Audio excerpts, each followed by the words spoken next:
has more than 1,000 portable classrooms on hundreds of elementary and high school campuses across the state. And the portables have been raising some questions, especially among parents.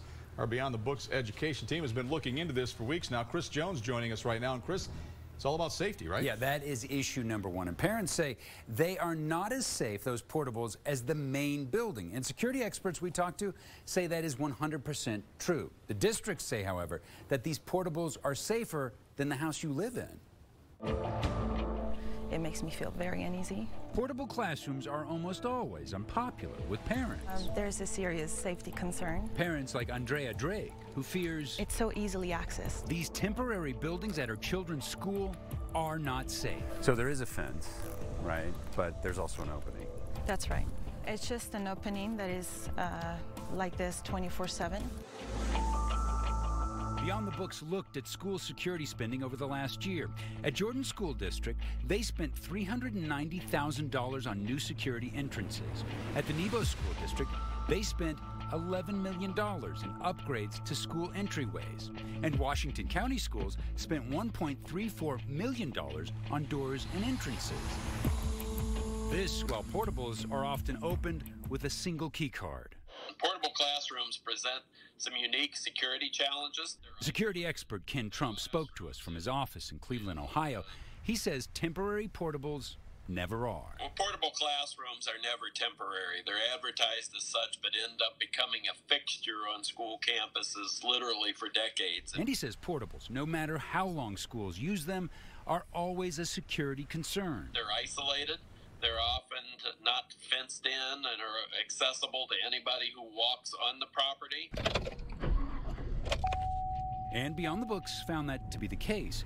We visited a dozen Utah schools, and the portables are always far from the main building. In some cases, literally right on the street. And in the case of this school, there is easy access from a neighboring public park. Beyond the Books also wanted to find out exactly how many portables are in Utah.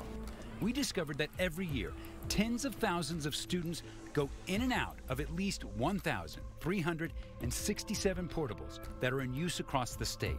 236 in Granite District, 249 in Jordan, and in Davis County. We have 350 portables. Chris Williams says that's a lot, but he says getting into any one of those 350 portables would be difficult.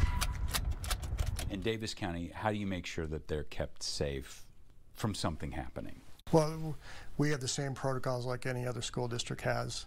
Can the main building communicate Sure. with the portable? Yeah. Are there fire alarms Sure. in the portables? Are the doors locked Yes. on those portables? No. Would it be just as difficult to get into the portable as it would be into the school? Yes.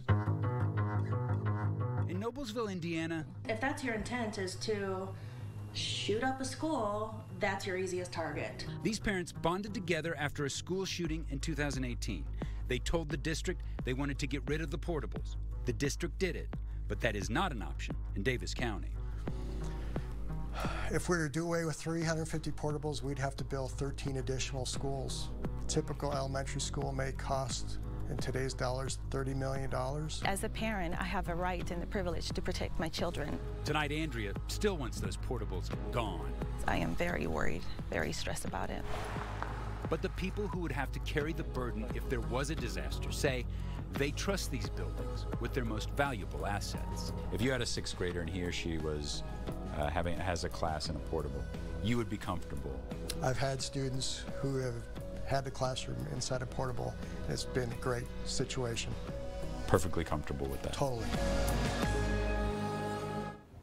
Now, coming up tomorrow, we go even deeper into this issue. We look at exactly how these portable buildings are constructed. That is tomorrow on 2 News, guys. Can't believe there's so many of those portables out there. Yeah, a lot of them. 1,300 of those portables, and like we said, tens of thousands of students going in and out every day.